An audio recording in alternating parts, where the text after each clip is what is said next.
And, so now the recording starts and you just have to push the button and say, yeah, okay, I agree. And before we start with the session today, it's called Systems Theory Meets Tight, Loose, Tight. We want to have a little introduction, who we are, who is Rune, who is Reinhard, who am I?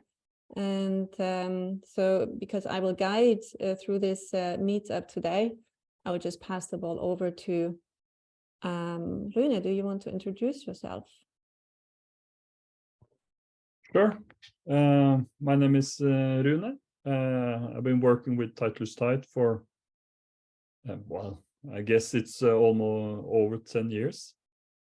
And I made it known in Norway, at least. And maybe for even someone in Germany. That's very nice. So I'm working with the same company as Reinhard in co-work. And we're working as agile coaches and working with Tight, Loose, Tight for companies and teams, from large companies to small teams. Yeah, Reinhard. Yes, I am Reinhard. I am one of Rune's colleagues. I have been working with trust-based leadership, relational competency, psychological safety for the last 10 years, approximately 10, 15 years. So that's kind of my specialty, and I'm really looking forward extending my knowledge. I'm learning more about TLT and systems theory. So I'm really looking forward to this session, Susanne. Yeah. Yeah, thank you. Yeah, I'm Susanne. I'm from Germany, but partly living in Norway. And so when I started working from Norway, I wanted to know what's happening in Norway in organizations. So I stumbled over an article from Rune about Tight, Loose, Tight, and I was addicted the first seconds. And so I decided to make this a bit more popular in Germany, where it was not yet popular. And so Tu, who is in the session here, she was in one of the first Tight, Loose, Tight seminars, and she learned about Tight, Loose, Tight, and she became really enthusiastic, as I hope I can say that too. And yeah, still agree. And so it's a bit about spreading the word in Germany, all over the world, but also connecting it to other ideas. And I have a strong background in systems theory. And according to Luhmann, which is, I think, the biggest thinker of system theory in Germany, which is not yet so common in Norway. So maybe we can exchange a bit thoughts here between the system theory from Germany and Tight, Loose, Tight from Norway. That was the idea. And so it will be, of course, an introduction in systems theory. It will be a little introduction in Tight, Loose, Tight. And so we can see where we can connect the dots here.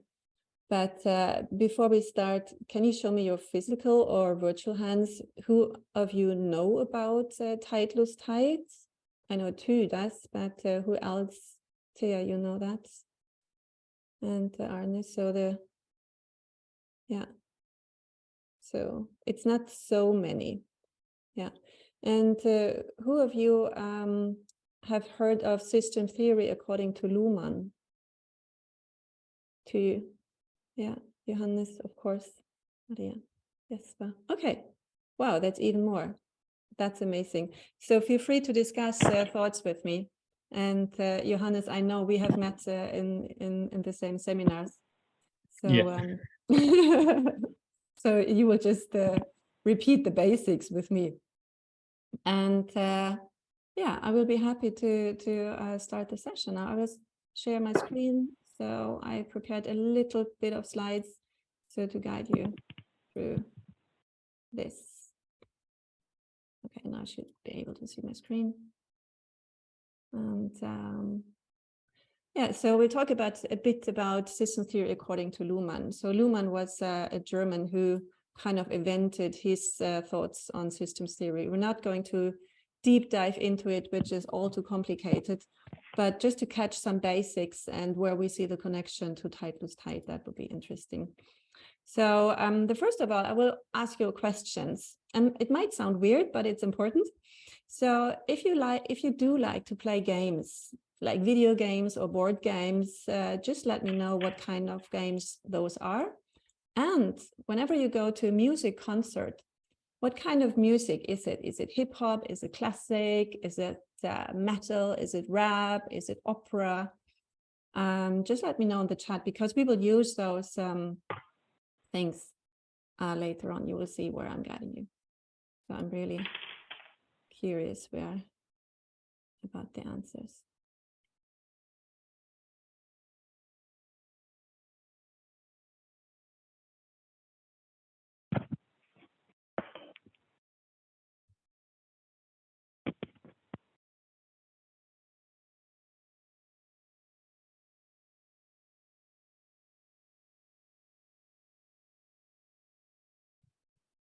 So I have to say video games, rock music, classic and opera music, board games. What kind of board games? What kind of video games? So we have jazz, rock, pop, Little Big Planet, basketball, rock. Okay. So mobile gaming. Mensch, ärgere dich nicht. Okay. What is that in English? Do you have that in Norway? I don't even know that. Strategy board games. Yeah. So when you think about how you act when you're playing, and especially this, is there anything like do you know if that is common in other countries? Mensch, ärgere dich nicht. I have no clue. I have no clue either. I don't know if you know that, but it's like, oh, don't get so angry, but you're getting really angry because you're getting kicked out all the time. So it's a really funny game. It's a kids game basically, but it's really fun. So, but you all know it's like you have strategy games where you maybe, you have to find strategy, maybe you have to collaborate with people, and then you have other games where you want to kick out people.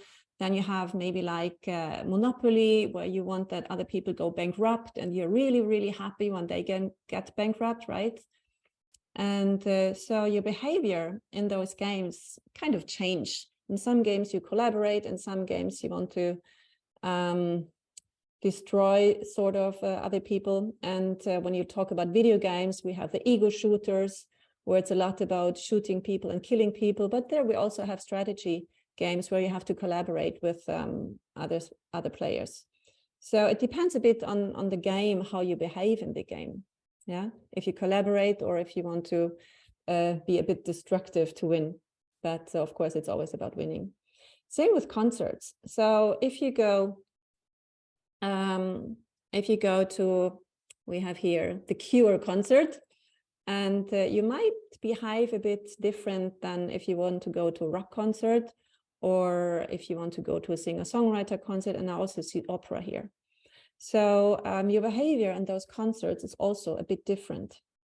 And so the idea about thinking how different behaviors you're showing in different contexts is, of course, to see how do you change your behavior. Oops, that was wrong. I'm sorry. I have to.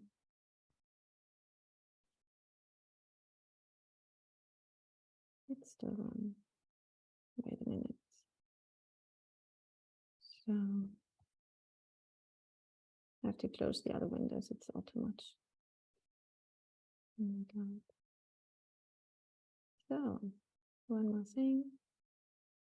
Sometimes Zoom doesn't know which window to pick. So now that's the last one. So it's behavior that is according to the context. It's behavior according to the surroundings. And so if you're looking at this picture, and I chose this because it shows really well what can happen at a concert when you go to a metal concert. And those are the concerts I used to go to, where you have a lot of stage diving, and people are carrying other people on their shoulders and on their hands. But if you think could this happen in opera? Probably not. And if you want to go to an opera and you would go on the stage and jump out on the other people and have the other opera visitors carrying you all around the crowd, that might be a bit strange. It would also might be a bit strange if you go to a heavy metal concert and you have a glass of champagne and your best dress in your hand, and then maybe you're wondering while you're being pushed around all the time. So, but at the same time, you can go to a metal concert on one evening and you go to the opera on the other evening. So you just change behavior according to the context, according to the situation. The same as you can play a collaborative game on one evening and an ego shooter game on the other evening. And so behavior is really, really different. So the major idea is that behavior arises in context. So it's not that those heavy metal people are really aggressive because they love to push around each other and they have this mosh pit where they really love to shove it. But if you show this behavior while waiting for a train, that might be really rude. So in one context, it's normal. In the other context, it's really weird. It might be strange, right? And so what Luhmann in system theory is saying that you always, when you're watching a behavior, a certain behavior, you have to see the context. So pushing each other around is not always rude. It can be fun. And carrying somebody on the hands can be fun. But if you do it in the wrong context, then it might be strange. So behavior happens according to the context. So that's this number one thought of Luhmann when it comes to systems theory. And another thought is about rules. And rules change behavior. And I did a bit research on football, and because at the moment many people are watching football, or maybe not watching football on purpose because it's a little political at the moment. But I found out that until middle of 19th century, that's when football started, they didn't have a referee. And so it was about 1870 that they introduced referees. Before that, it was always the captain who said, oh, you didn't obey the rule, now we have to do this. But then they found out, oh, maybe the captain is not the neutral person. And so they invented the referee as a neutral person. And then, nowadays we have the yellow and the red card. But that came really, really late. That was in the 1960s when the red and the yellow card were introduced. And it was only introduced because the referee told a person at a football match to please leave the game because he was not behaving well. But the soccer player didn't. He stayed on the court for another 9 minutes. And they didn't really know, did he understand it, what the referee was saying? Was he just a bit obnoxious? And even the spectators, they didn't know what was happening. And so afterwards, they thought, okay, we need a better sign to have a better behavior here. And so there was one, I think it was English guy, who said, okay, but why don't we take it from the light, the yellow and the red? And then we have a yellow card and a red card. And everyone said, okay, that's really great. And so now when somebody is being shown a yellow card, oops, be careful. If somebody is shown the red card, you know exactly that you have to leave. So there's no more discussion about it, and the whole crowd is seeing it. And so that's how rules can also change the behavior. And if there wasn't any rules in football, it might look like a rugby game, because, with all this fighting. And then, the rules in handball, they're different from football. And that's why handball is a bit more body touching each other, whereas in football, it's not. Whereas in basketball, you're not even allowed to touch anyone, right? So, and then you have a complete different behavior according to the rules of the game. And that's the second thing that Luhmann is talking about. So you have this behavior in the context, but you also have the rules within this game that is changing the behavior. Yeah, so that is the second thought of Luhmann, which is important, which we're going to look at later on. Rules and structures changes behavior. Yeah? Because we're going to look at organizations, and so we have to keep that in mind. And the third thing is, I hope all of you know Yahtzee, and in Germany we call it Kniffel. So I assume you all know it. And the idea, what Luhmann is saying, is that people are not made up of, organizations are not made of people, but of communications. So if he says that organizations are not made up of people, what does he mean by that? If you think of a Yahtzee game or a Kniffel game, and you have the dices, and you have these pieces of paper where you write down who has a Yahtzee and who hasn't, and you can lay it on the table. That's not a game yet. That's just the components of the game. You can all sit around the game, do nothing. You're still not playing Yahtzee. You're just sitting around. One of you can take the dices and just roll them on the table. It's still not Yahtzee, right? And it's just Yahtzee when you start to play according to the rules. Then it's Yahtzee. You can play with dices whatever you want, but only if you agree on, okay, now we're doing Yahtzee, now we're following the rules, now it's three times casting the balls, the dices, and then it's the next one. Then you start to call it Yahtzee. So it's the rules that take the people to play Yahtzee. It's the rules that define what the people are doing. It's the rules that define the communication, what is being done, what is being said, if you say, yay, I got a Yahtzee or not. And so what we say is that the game is not made up of people.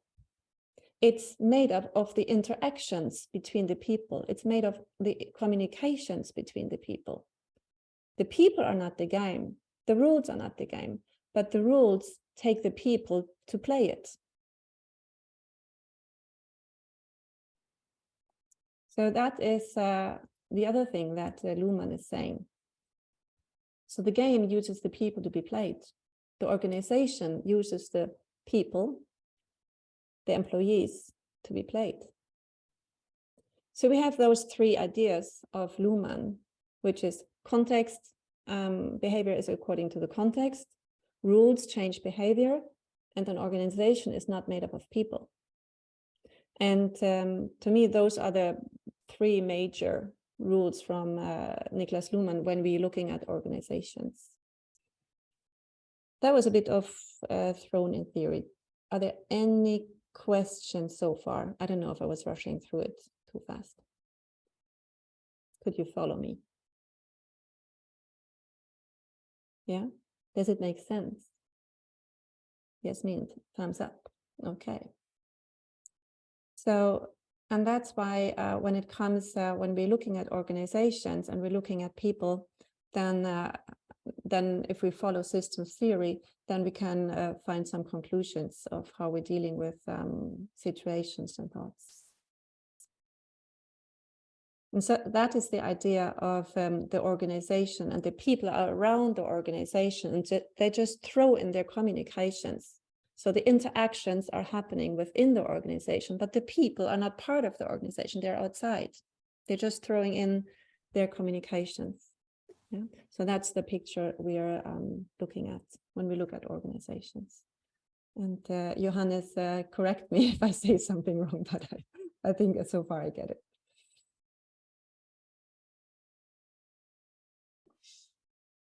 Yeah, it's made up of communications.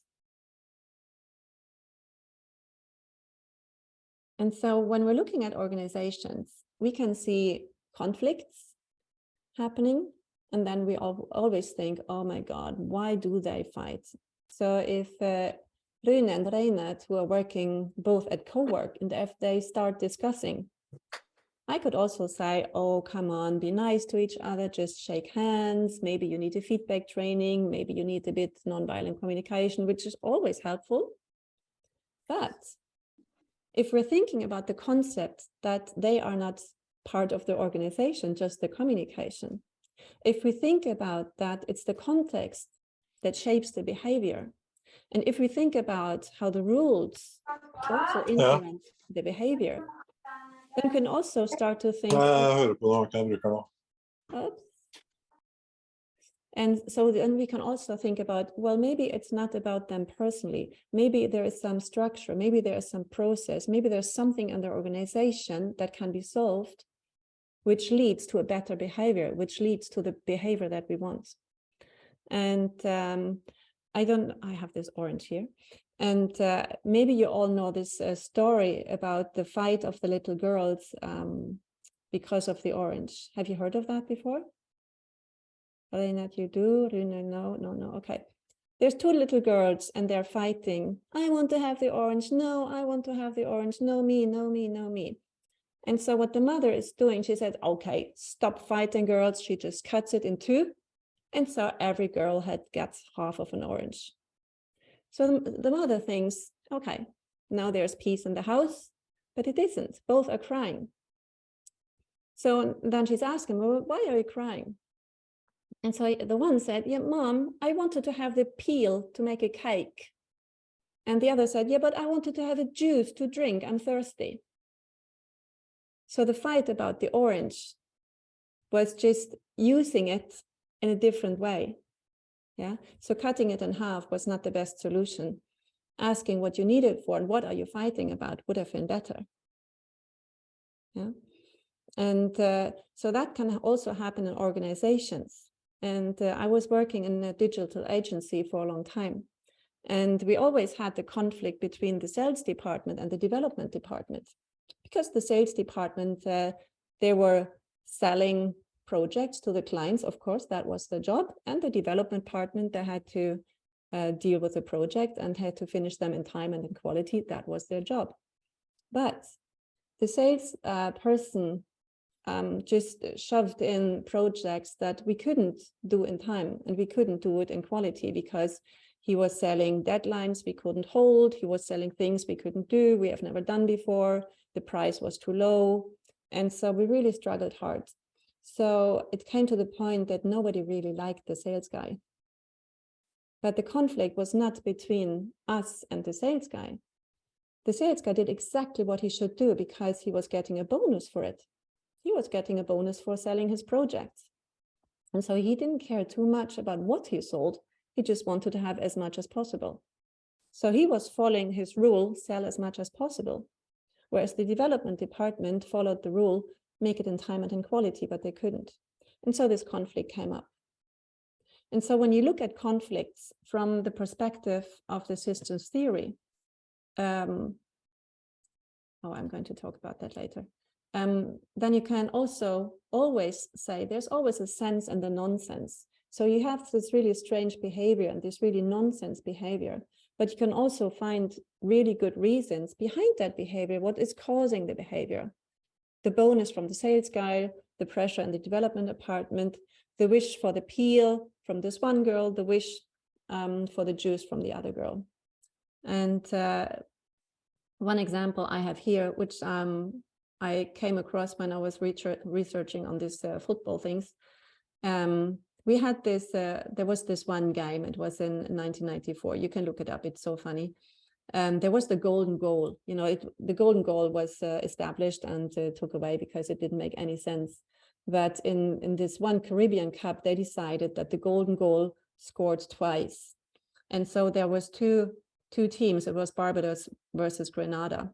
And because Barbados, they knew exactly if we manage to get one, if we manage to reach the extra time, and then we can have a golden goal, and then we can win. And so what they did, they scored an own goal just to reach the extra time. And that led Granada to try to score an own goal or a goal on the other goal. So what they did, that it didn't really matter to them if they scored an own goal or a goal to the other goal. And so that was really crazy because the teams were running around, and it got completely crazy in that game. You can look it up. And that's a bit about, you know, how really nonsense behavior, there's a sense behind it because they had the strategy in their mind. How can we win the game? And it was a complete chaotic game at the end.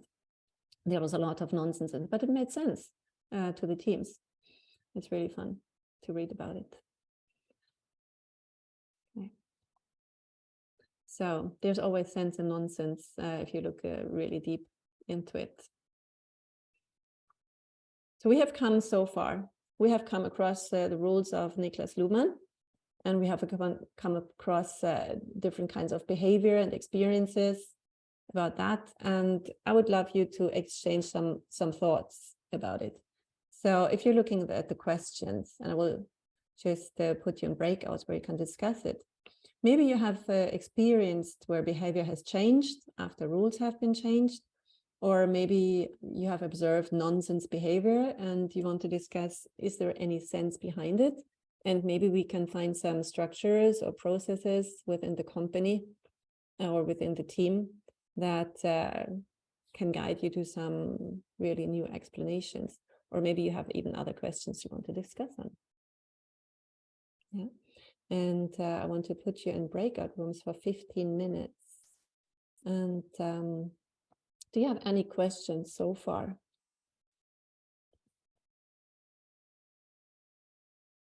No? No questions so far? Okay.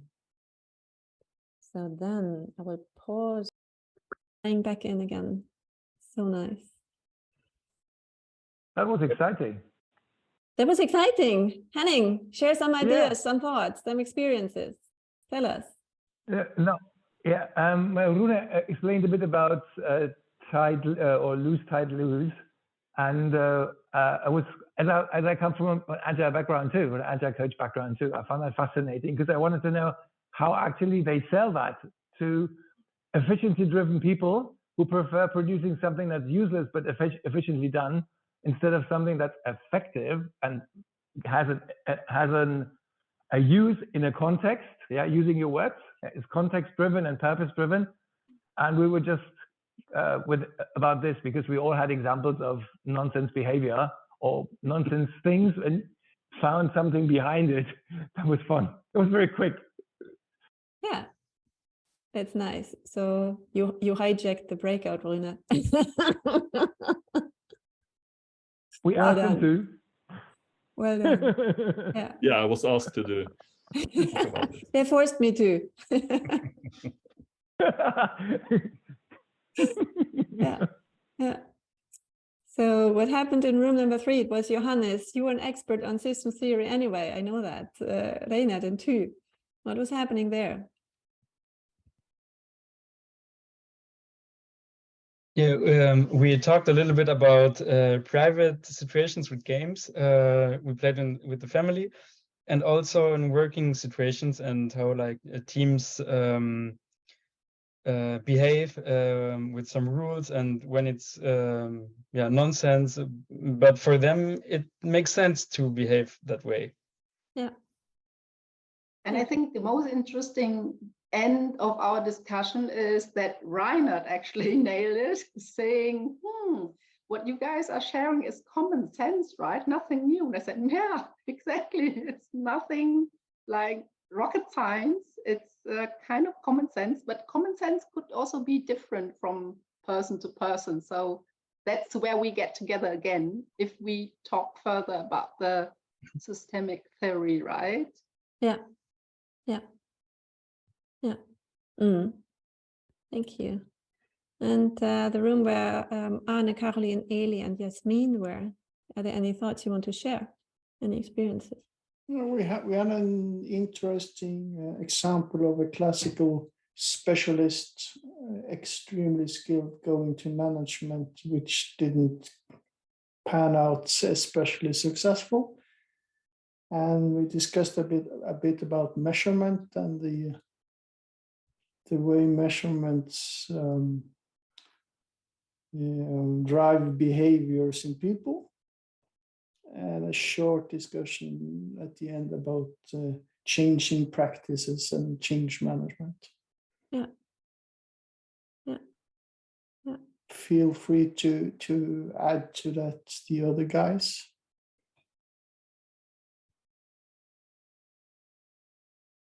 No, nobody wants to add. So it was perfect, Arne, what you said. Yeah. Yeah. Yeah. Yeah, we also had a nice discussion. Maria, do you want to tell the others what we talked about? Or Thea?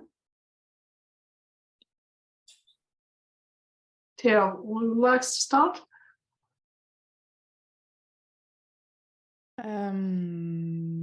Yeah, I refer to how a company I worked in changed with the macroeconomics. So that changed all the incentive in the company from having a vision to moving into having to prove their revenue, and the effect that had on the rest of the company was very interesting. Would you like to continue, Maria? Yeah, well, when we had a look on how the rules of communication change behavior, I in a team building session, I start with something like serious Lego play, and the team starts to work, and while doing so, I change the rules, so you can't talk together anymore. And while people talk together, they are competing, they are abstract, they are changing the best practice, how to do, and do not work together. After stopping them to talk with each other, well, then they really start building together something with these pieces around, then work together, have a common idea which grows and grows. And that's very, very interesting to see how this little shift in communication possibilities brings people together. Yeah. How language makes us abstract, competing, well, talk about my position in hierarchy and so on, and saying, well, I'm right, I'm correct, and you do wrong. That's the most interesting point. And then we had a lot of other aspects with hierarchy and structure or change. Who starts changing? And Susanne has a point of view. We challenged a little bit, but you convinced us strongly. That's very interesting how to see which comes first. Personal behavior change, and which is a real challenge, or structural change, which can be in a written document on the shelf, and you don't have any results when doing so if there is not the informal way put into consideration. Yeah. And that is at the end, if you want to change things in the organization because you see things are going wrong, you cannot change the culture. You cannot change the culture of a company. You cannot change how people act and behave without first working on the system. And so that's the major idea also, which is rooted in the system theory thinking, that because the context shapes the behavior. So you cannot change the behavior without first changing the context. And so when you're working on organizational or team change, you keep that in mind, and which is really important. Yeah, Henning. I don't want to hijack your event today, but first when you started talking, I was very inspired because I took some notes, and I want to share them just briefly, 2 minutes max, because you said behavior arises in context. And what I also noticed, a big factor of changing a culture or changing a company structure-wise is the leadership styles, and how to deal with leadership. And leadership is also contextual, because if you have a different context, if you have a complex context, like in agile work, for example, or you have a startup context, which is a chaotic domain, you need different leadership styles. That means context also should make leadership styles arise. So there's not just leadership, which means I tell you, you do, yeah, which is 15th century Stone Age, but there's lots of different leadership styles, and actually these things could be included and taught in the same context. I would love to see that actually. Yeah. Thanks. You're welcome. Maria.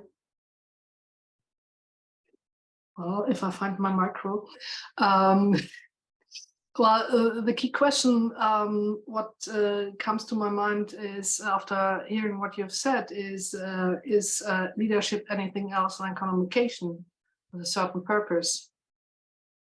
And I just wonder, because from my experience, leadership is nothing but communication in a certain way, and in a certain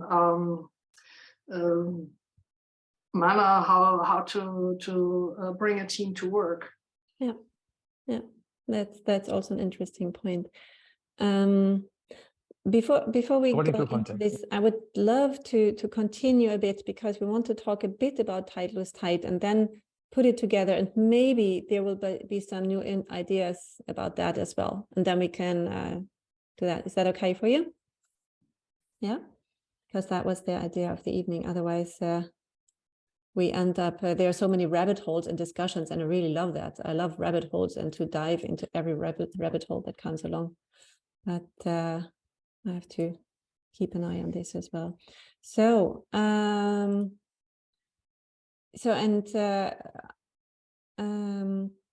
Henning, you already talked with Rune in that session about what do you focus on at work, and this is what systems theory and tightless tight is about, to focus on the value stream, to focus on the effect on the customer. And this is something you all know. We have those plan and processes, and we have agile thinking. So we have the problems that come from the external world, that where the solution is known, and then we can make a plan. And then we have those problems where the solution is unknown. That's why we need this agile thinking. So we call it blue and red. And that is probably known to all of you. So we just run through this. And so we're talking about internal and external references. So when you look at the market and the problem is coming in, and you can decide, how shall we solve the problem? Do we need a process here? Do we need structure here? Or do we need solutions and ideas because we don't know the solution yet? So then you can decide in which way you want to go. And because agile thinking doesn't work on everything. And processes don't work on everything. So what you need is a filter. So when problems are coming in from the external world, from the market, from the customer, you need this filter to distinguish between the red and the blue, between internal references and external references.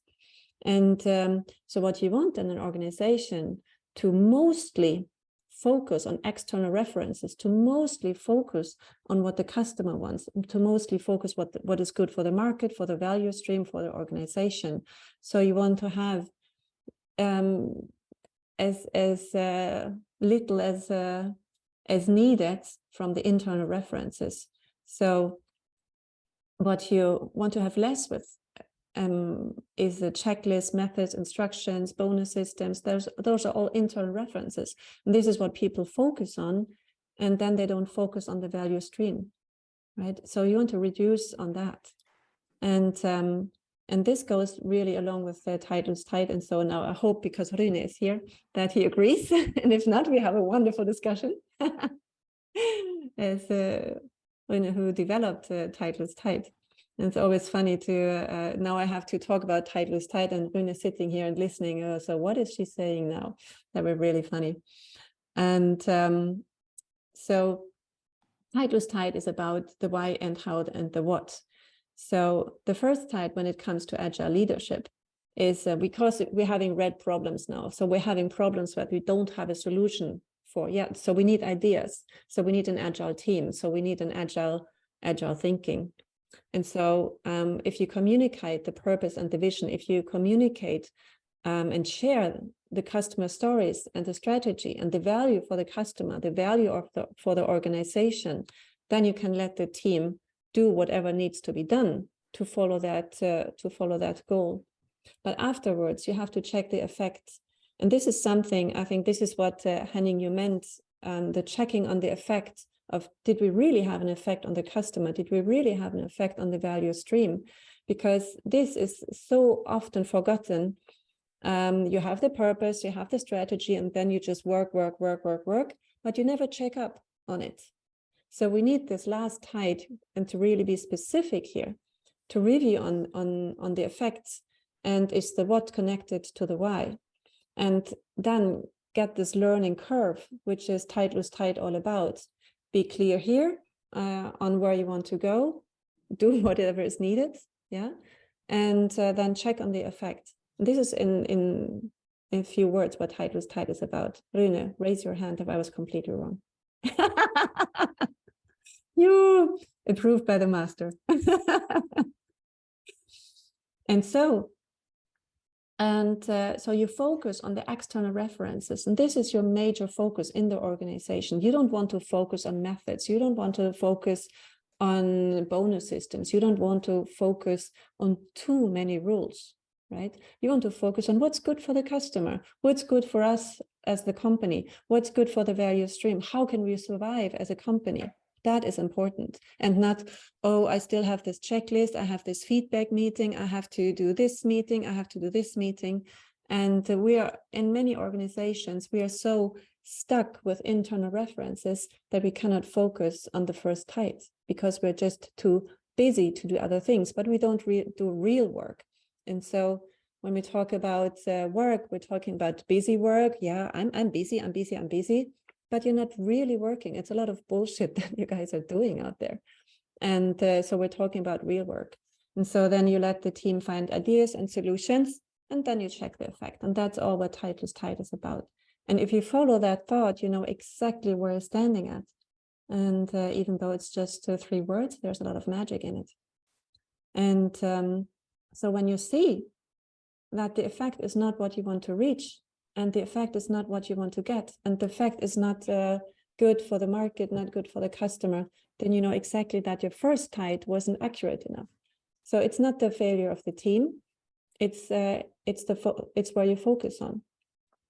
And so that's why I think systems theory and tight loose tight goes along so well, because it's not about the people, right? So it's not the team that is stupid. It's not the person that is not able to do something. It's you were not clear in the system. You were not clear in your structure. And maybe you have too many internal references. Maybe you're not focused on the external references yet. And so this is why I think it goes so along, because when you're using systems theory, then you know the person is not wrong. There's an error in the system. So you don't try to change the person. You try to change the system. And that's the same with tight loose tight, in my opinion. When you see that the team is not having the effect, it's not the team that is doing wrong. You don't have to fire the whole team. You have to work on the system and say, am I tight here and am I tight here? And usually the second tight is too loose. And so when you use the words tight, loose, tight, you can also say, I was too loose up front. I didn't tell them what the external references were. And maybe I controlled them too much, then it was loose tight. And then I didn't check on the effect, and then it's loose tight loose, right? So it's also a method to analyze what you're working on and how you're working as a leader, that you can organize your organization according to the value stream. And then you have a really amazing effect on the market. Magic. Yeah. So, and the question is if you want to discuss this in breakouts or if you have questions so far. Maria, what was this tight loose tight? That was maybe a bit quick, I don't know. What ideas do you have now about your thoughts before about the leaders? One of the key points I just think is about the question how the various abilities of people working together to communicate, etc., will influence the system. And if we say communication is a system, my ability to observe communication from the second point of view, another perspective, how will that support me, and how do I have to work to gain these abilities to be more abstract from what I do, to see it in a broader point of view.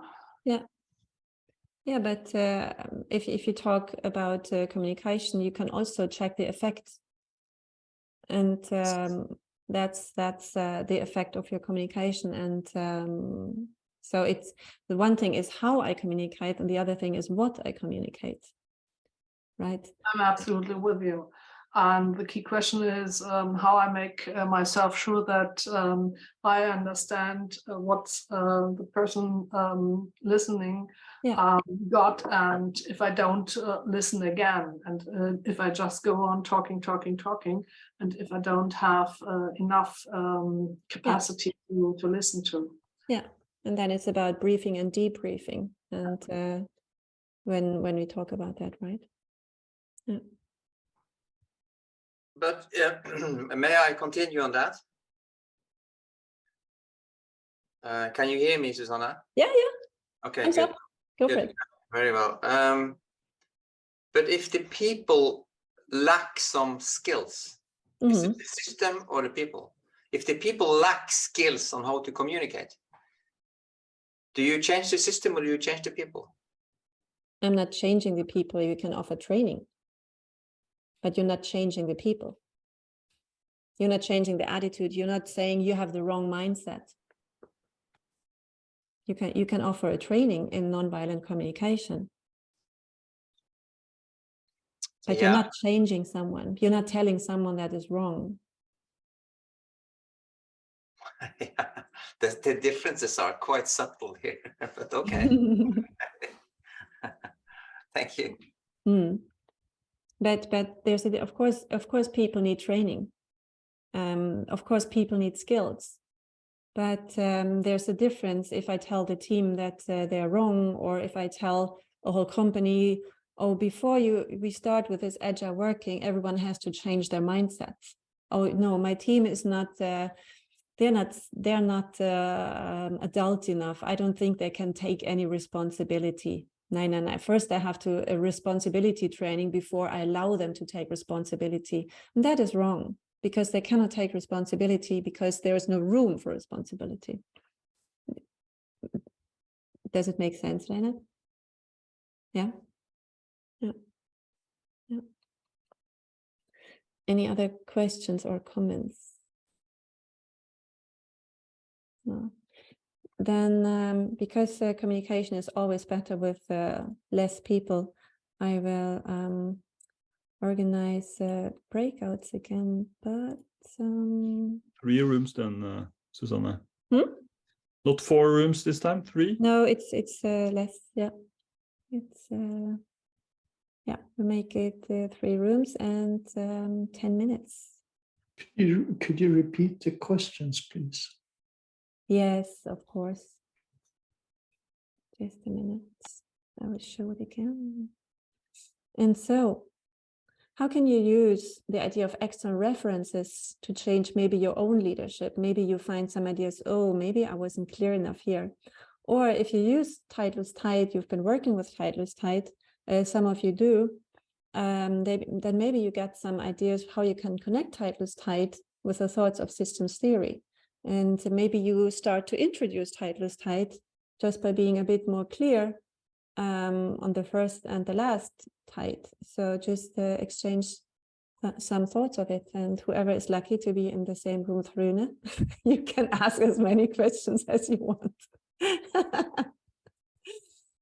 Okay, just discuss whatever you thoughts you have on it. Yeah, we already found a topic for the next meetup. It's the difference between leadership and coaching, and if that goes along or not. So that would be also really interesting.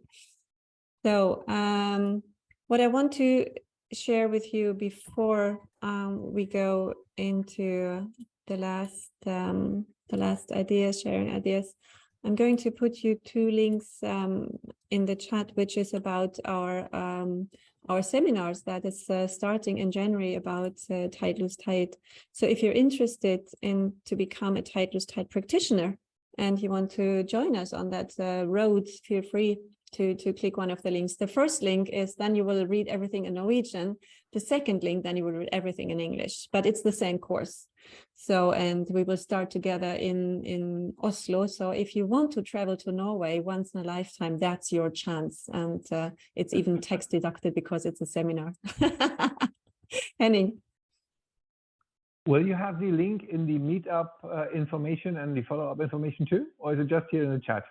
No, I can put it in the chat it's gonna be event, and I can post it in the LinkedIn event, of course. Yeah. That would be lovely. Thank you. Yeah, you're welcome. So feel free to, if you want to learn Norwegian, click the first link. If you rather stick to English, click the second one. But it's the same content basically. So yeah. And so because we're going to start the Titleist Type Practitioner in January, it will be a half-year course. And so it will be 2 days physical meeting in Oslo, and then afterwards virtual training and catch up, a physical catch up in Oslo as well. And so what we want to do is we want to guide you to be a practitioner. So it's not a 2-day course and afterwards you don't know what to do with it, but we will be your guide for 6 months. So it's a bit of a different concept in learning, more of a guidance than telling you 2 days what to do and afterwards. Have it tight in the end. To have it tight in the end again, right? To have a tight phase in the end. We use the Titleist Type concept in the whole education system as well. Yeah. So advertisement over. What did you discuss on in your breakouts? What do you want to share, or any other questions that came up? What's unclear or what's open? Who was in room number 1? Let me think. Oh, that was our room. No, I want to hear from room number 2. Eli, Mimi, Reina, and Thea. Anything you want to share? How can you use Titleist Type and system theory?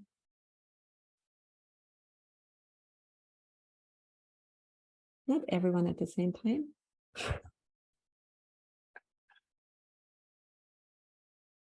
Come on, Thea. Yeah, sure. My kids came home just in the middle of our discussion, so I was a bit distracted by that. What did we talk about? Now, like previously, I remember exactly what I said myself, and then what did anyone else say? It's so embarrassing. No, that's fine. Yeah. I'll just ask the other room. Don't worry about it. Yeah. We'll see if they remember. So it was Henning, Johannes, Rune, yourself, and Tui. Mm-hmm. We had a great question from Tui. Tui, what was your question? Yeah, actually, I shared with them a kind of fuck up with a great learning for sure, because a few weeks ago I introduced very, very passionate, this thing to a team of senior managers, and they actually forgot about TAT immediately again, because all the questions are about something else. Yeah. And so what I actually asked the team in the breakout room is, what kind of missing message, or, that I couldn't really connect the leadership team and my thoughts around TLT and systemic theory. Yeah, I was so convinced, but I didn't get them into understand what is it about. Yeah, and I was like asking for a kind of magic, but I forgot to put into the drink. And actually, Johannes, Rune, and Henning shared with me that maybe I have to focus more on the external reference context, and maybe make them to understand and get like kind of to catch their attention, once more. I think that was the advice I received from the team. And I can say to you, Tui, that around 10 to 20% of the leaders I talk to instantly loves Titleist Type. And they understand, and the reason is that they are already doing it to some extent, but they did not have any words describing it. but they understand that, well, wow, yeah, this is great. Now I can explain to my other colleagues and other leaders what I'm trying to do. So it becomes a communication tool. But unfortunately, for 80–90%, do not connect with the concept because it doesn't connect with how they're leading. And I assume that you met a leadership group that does not try to use the purpose, working on the purpose, and looking at the external references as we talked to. So then it's a tougher job to sell it, of course. And I do think with last time we talked about the alignment levels, and they are created whenever I meet these kind of leadership groups that does not understand the purpose, or as Johannes said, their purpose are some kind of internal reference. So that's that's very common.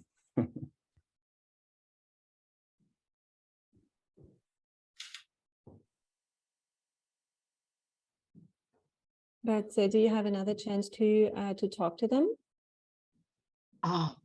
I mean, that's my job right now, right? For the next year. And I was just, I just need to find a way to open their, open their interest up again for this. I won't give up for now. I just need a better strategy. Yeah.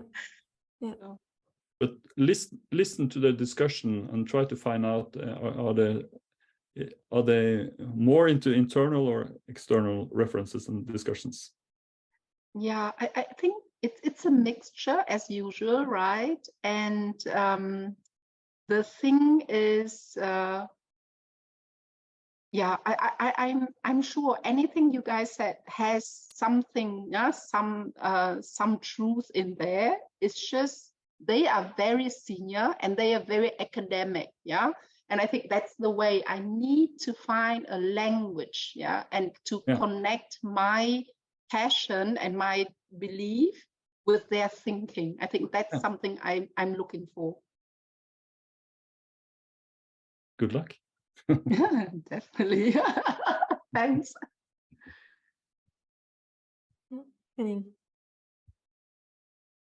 Just briefly, whenever I found myself in such a situation, because I've also worked in companies like in Siemens, who have very senior people and they know everything, they've seen everything, and they're just waiting for for retirement, basically. What I would do if I were you and passionate, I would go in with a bang. And therefore, I would try to find out what their pain points are. Ask them what their problems actually are and what they want to be solved. Because if they want to really have something solved, they are interested. And then try to sell this onto this. Use this as a gadget, as a Trojan horse to put your contents in there and reach them. Because everybody has some pain points and something they want to get rid of. And I find it useful to really take the time and listen to those people and find out what they are. That would be my suggestion.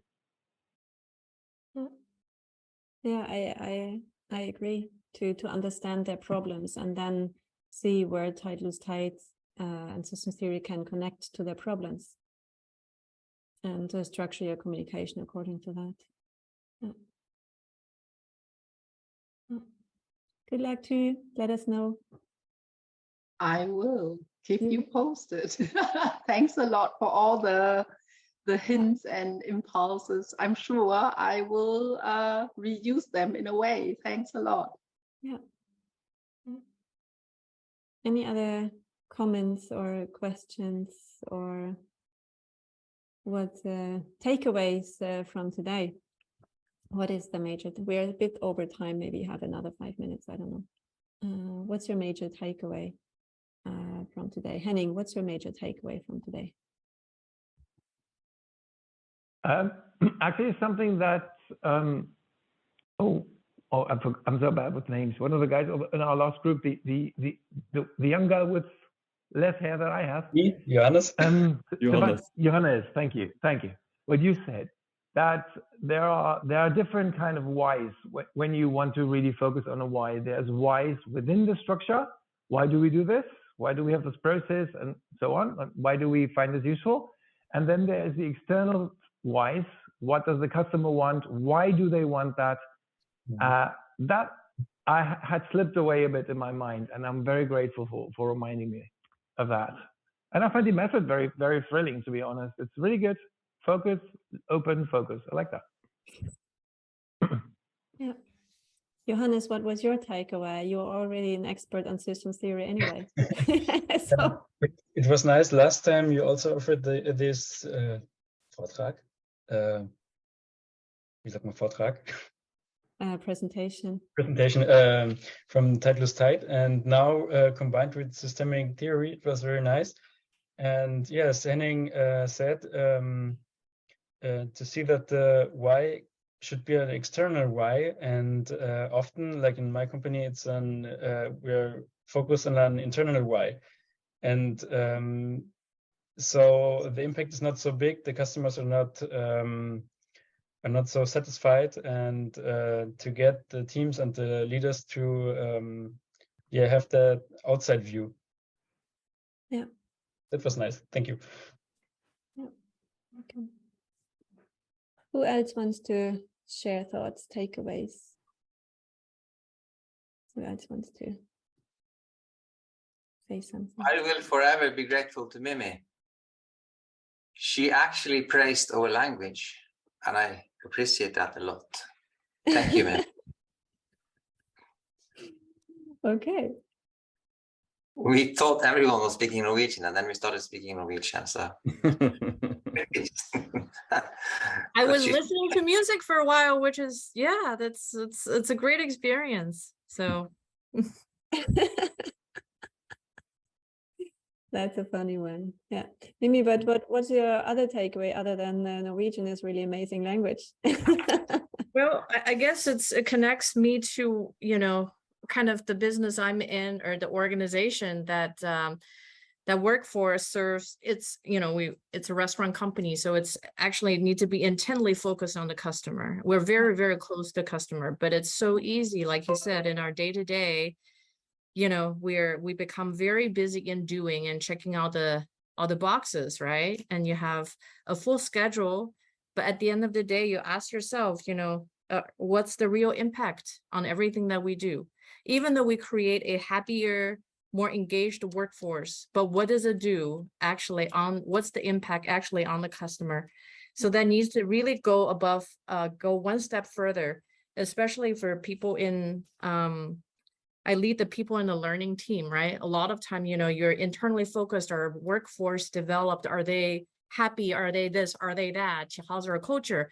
For what at the end of the day? So that's the connection you're helping me to make is, are we really making a difference in the life of the customers? Or are they happier? Are they, are we serving that purpose in a way? The external reference is a very important reminder for me. Yeah. Thank you. And I think employees are more satisfied if they know what impact they have on the customer. And if they know, oh my God, because I did this, I had this impact on that customer. And Right. I mean, that's the purpose of the people, to have an impact, and to not Right. do, I'm sorry if I always say bullshit work, but that's how I put it. And just to Well, there are be- a lot of them in real life, so Yeah. Yeah. Yeah, and then you don't, then you feel so senseless. So if you want to Right. feel real sense, then you have to work on your impact. And I think that's Absolutely. yeah. Thank you. Thank you, Mimi. Yeah. So now it's just volunteers. Anyone who wants to share any thoughts, ideas, a message, a shout out, whatever. Otherwise, food is maybe waiting, kids are waiting, I don't know who's waiting. Yeah. So thank you so much for joining us. And so we'll put the links in the LinkedIn event if you're interested in the seminar and the training. And we also have a Slack group that we use to announce things. We can use it to discuss things. The group is really small. So at the moment, the group is so small that it's not really alive yet, but we have to push it to make it come alive. So feel free to join us there. And I'll also put, but I can also do that now real quick, right? To share the link down here. No, I can't do that now. We can share it in the LinkedIn. Yeah, we'll share that in the LinkedIn as well. Okay.